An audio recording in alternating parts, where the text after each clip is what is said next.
Welcome back. We are discussing the physical layer from the perspective of a wireless sensor network. Up till now, we have discussed the spectrum allocation, channel impairment, wireless channel model in general, and wireless channel model specific for the sensor network. Also, we have seen the classification of the feeding channel.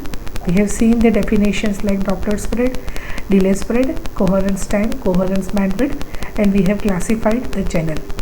And then we have seen that in wireless sensor network we mainly deal with a shorter distance, and as a result the simple model which includes the path loss exponent gamma and the random variable to represent the shadowing is sufficient. It is sufficient for most of the applications. Now we move further. So now how can we improve the performance of a sensor network with the help of the communication techniques on the physical layer? So first and the foremost thing is that we start our discussion from the modulation technique, fundamental modulation technique, ASK and FSK. PSK is rarely used. All the sensor nodes are either based on ASK or FSK. If bandwidth efficiency is at the premium, then ASK is preferred, and power is premium, then FSK is used. FSK is the most energy efficient technique.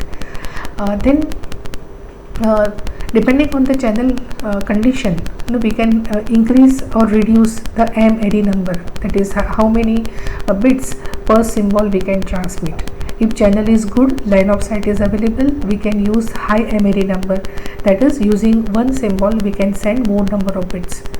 And if channel is not good, then we can switch over to another technique. That is dynamic modulation scaling is associated with modulation technique. So this we will discuss. Then we focus on the direct sequence spread spectrum, the modulation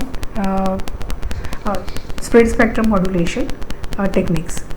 So in direct sequence spread spectrum and frequency hopping, these two techniques we will discuss in the spread spectrum communication. So we will discuss that spread spectrum can result in the robust, it make that the system robust against the interference. It is power efficient. At the same time, the narrowband as well as wideband interference both can be removed. At the same time, it can provide the security also. Then to avoid the error, we will go for the error control coding. So either we can use block codes or convolution code as forward error control or error control coding, or we can go for the backward error control in terms of the automatic repeat request. Then equalization can remove the effect of intersymbol interference and diversity technique. But these two procedures in the communication are more complex.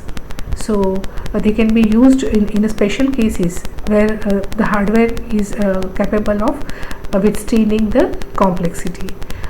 So diversity will improve the performance, equalization will reduce the bit error rate, it avoid the effect of ISI, which is otherwise not possible to remove, but both of them require the complex computations. So if hardware is capable, energy is unlimited, then these techniques can be used. So these two modulation technique we will discuss one by one: frequency hopping and direct sequence spread spectrum.